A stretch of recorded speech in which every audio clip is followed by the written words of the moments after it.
आज जो कहानी हम आपको सुनाने जा रहे हैं वो बेहद डरावनी कहानी है। इसलिए अगर आपको डर लगता है तो पूरी कहानी मत सुनिएगा।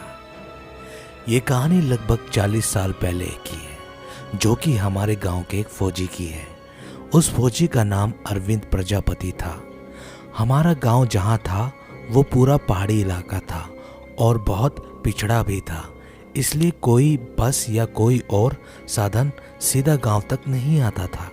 बस सीधा मुख्य बस अड्डे पर उतरती थी और वहां से पैदल ही गांव तक जाना पड़ता था, पहाड़ों के बीच से। तो वो फौजी पैदल ही रात के समय सुनसान इलाके से घर आ रहा था। जब वो रास्ते से आ रहा था तो उसको सड़क के किनारे जंगल में किसी लड़की के रोने की आवाज़ सुनाई थी। फौजी था इसलिए बहादुर था, तो वो जंगल के अंदर गया देखने के लिए कि कौन रो रहा है। कोई और होता तो शायद इतनी हिम्मत भी नहीं कर पाता। जब वो अंदर पहुंचा तो उसने देखा कि अंधेरे में एक पेड़ के नीचे एक जवान लड़की अकेले बैठी हुई है और रो रही है। वो उसके पास पहुंचा और उससे पूछा कि वो वहां कैसे पहुंची और उसका घर कहाँ है। लड़की जवान थी और बेहद खूबसूरत थी, लेकिन उसको कुछ याद नहीं आ रहा था। लड़की रो रही थी और उसने फौजी से उसको अपने साथ ले जाने के लिए निवेदन किया। फौजी उस लड़की को अपने घर ले आया।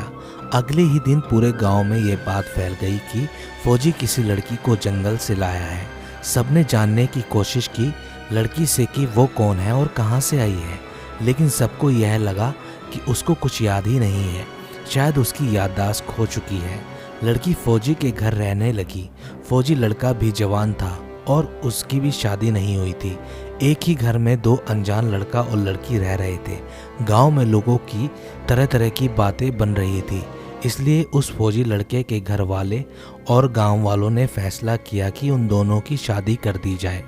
लड़की ने भी हाँ कर दी। लड़की बहुत सुंदर थी, इसलिए फौजी ने भी मान लिया। लेकिन शादी से पहले उस लड़की ने फौजी लड़के के सामने एक शर्त रखी। उसने बोला कि मैं तुम्हारी हर एक बात मानूंगी, घर का सारा काम करूंगी, बस तुम कभी भी बिना दरवाज़ा खटखटाए मेरे कमरे के अंदर मत आना। लड़का मान गया और दोनों की अच्छे से शादी हो गई। सब कुछ अच्छा चल रहा था। 10-12 साल बीत गए। दोनों के 3 बच्चे भी हो गए। फौजी लड़का बीच बीच में छुट्टियों पर आता, कुछ समय बिताता और फिर वापस चला जाता था। एक बार वो छुट्टियों पर आया हुआ था और बस जाने ही वाली थी।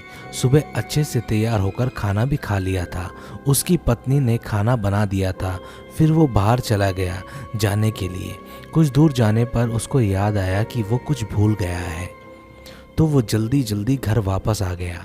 जल्दबाजी में उसको अपनी पत्नी की वो बात याद नहीं रही जो उसने उसे कहा था कि बिना दरवाजे खटखटाए अंदर मत आना, और वो जल्दबाजी में ही ऐसे ही दरवाजे के अंदर घुस गया। अंदर घुसते ही उसने जो देखा, उसको देखते ही उसके होश उड़ गए। उसने देखा कि कमरे के अंदर उसकी पत्नी मिट्टी के चूल्हे पर रोटियां बना रही है और उसका एक पैर चूल्हे के अंदर रखा हुआ है। जलती आग के अंदर बाल बिखरे हुए थे।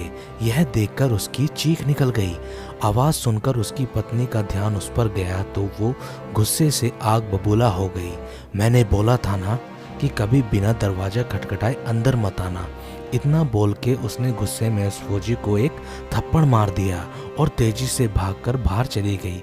वो इतनी तेजी से निकली कि कोई उसे देख तक नहीं पाया और वो ना जाने कहाँ गायब हो गई।